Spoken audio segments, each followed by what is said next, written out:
In 1865, the Civil War ended. Slavery, America's greatest contradiction, was declared illegal. The chains were supposed to fall. The suffering was supposed to end.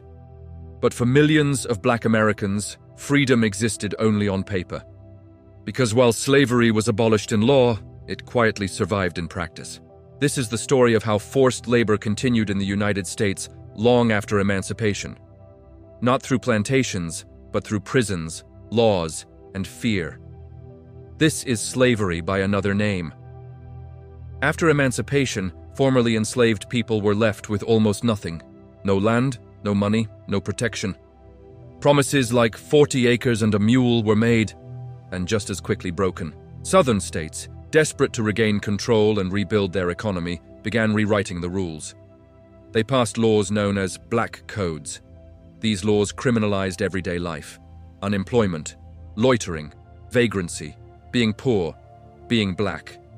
Freedom came with conditions, and violating them meant arrest. The 13th Amendment had abolished slavery, but it contained a single devastating exception. Slavery was illegal, except as punishment for a crime. That loophole changed everything. If people could be arrested in large numbers, they could still be forced to work. And that is exactly what happened. Across the South, a new system emerged: convict leasing. Men, overwhelmingly black, were arrested, convicted in rushed trials, and leased to private companies. Railroads, coal mines, turpentine camps, plantations. The state was paid for their labor. Companies were not required to protect them. They could be beaten, worked until exhaustion, or killed, and if one died, another could simply take his place. Arrests were often arbitrary. Men were taken from fields, homes, and streets.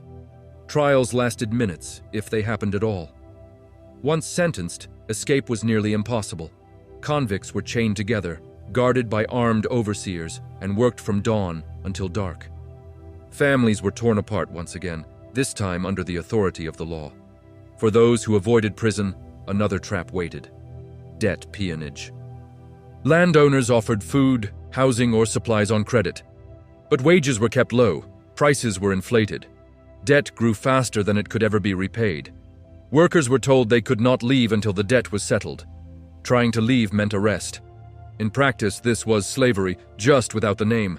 The system was enforced through fear. Local sheriffs cooperated. Judges looked away. Politicians benefited. Those who resisted were punished. Those who spoke out were silenced.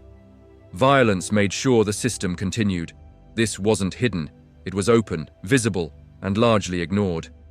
While forced labor thrived in the South, the rest of the country moved on. Factories expanded, cities grew. The nation told itself a story of progress. But behind that story, tens of thousands of people remained trapped. Slavery had not disappeared. It had adapted. In the early 20th century, journalists and investigators began exposing the truth. Men were found held against their will, worked under armed guard, and punished for attempting to leave. Court cases followed, but justice was rare. Local power structures resisted, prosecutions failed, the system was profitable, and profit protects itself. Slowly, under public pressure, convict leasing was dismantled. Debt peonage was outlawed. But the damage had already been done. Generations exploited, families broken, lives stolen. Slavery by another name had survived for nearly 50 years after emancipation. This history forces an uncomfortable question. If slavery truly ended in 1865, why did forced labor continue for so long? And what systems today still rely on punishment, poverty, and control? Slavery by another name reminds us that injustice does not always announce itself. Sometimes it hides behind laws. Sometimes it wears a uniform. Sometimes it survives simply because it is allowed to. History does not just tell us where we've been. It warns us where we might return if we stop paying attention.